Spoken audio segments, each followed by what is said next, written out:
الفرار إن فررتم من الموت أو القتل وإذا لا تمتعون إلا قليلا।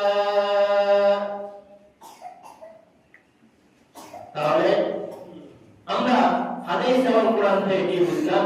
আজ আমাদের নাফরমানের কারণে, আমাদের গুনাহের কারণে আল্লাহ তাআলা বিভিন্ন পাপ কর্মের কারণে আল্লাহ তাআলাকে আমরা চিনি না, এই জন্য আল্লাহ তাআলা বিভিন্ন আযাব শাস্তি দিয়ে আমাদেরকে দিয়ে দেন।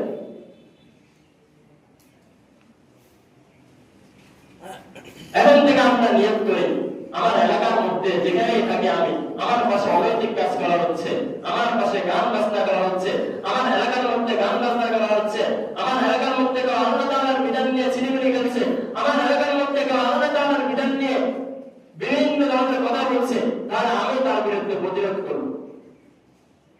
এটা আমার আপনার দায়িত্ব।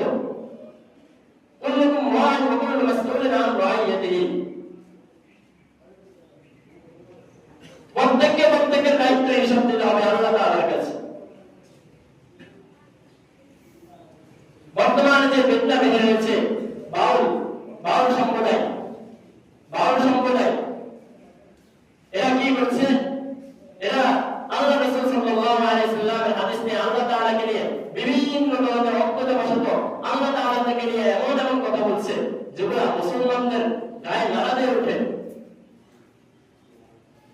তোমরা আমরা মুসলমানরা চুপ আছে।